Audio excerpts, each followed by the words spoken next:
मकर संक्रांति उपलक्षे आज मु आपण मानकु गुड़ आरिसा पिठार रेसिपी शेयर करी। आरिसा पिठा खायापी समस्त को भल लगे और बनैया बहुत ही सहज।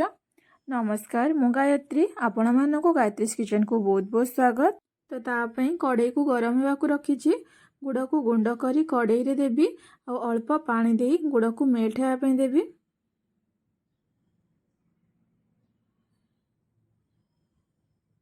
एमिति कंटिन्यू गोलौथिबे।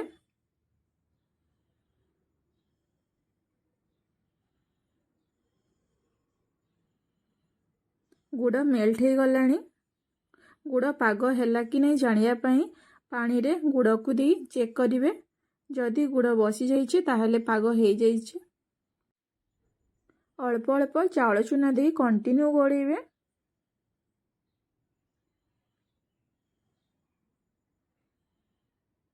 जमिति चाउल चूना गुड़ रे भल से पाग हो जिवो।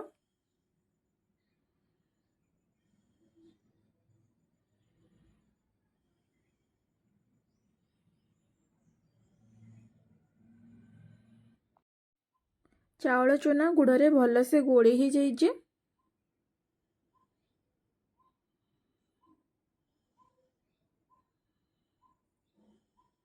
पिठा तैयारी करने कड़े रे तेल गरम होगा रखीचे।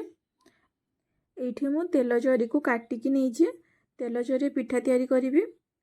एमती जरी रे दे हल्का हल्का प्रेस करी पिठा तैयारी करिवे।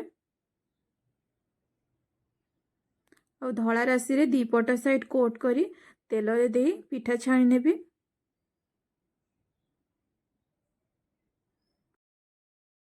पिठार पागटा ठीक से कले ही पिठा एमती भल से फुलिबो, नहले भल से फुलिबनी आ मझिरु फाटी जिवो। एपरी सब पिठा तैयारी करि नेबी। आशा करुछि वीडियोटी आपण मानकु बहुत भल लागिथिबो। वीडियोटी भल लागिले लाइक करंतु, शेयर करंतु, चैनल रे नुआ थिले सब्सक्राइब करंतु। आगको मकर संक्रांति आसुछि। ए आरिसा पिठा को बनांतु, निजे खांतु और समस्त को खुआंतु। आ केमिति लागिला मते कमेंट लिखि जणांतु। धन्यवाद।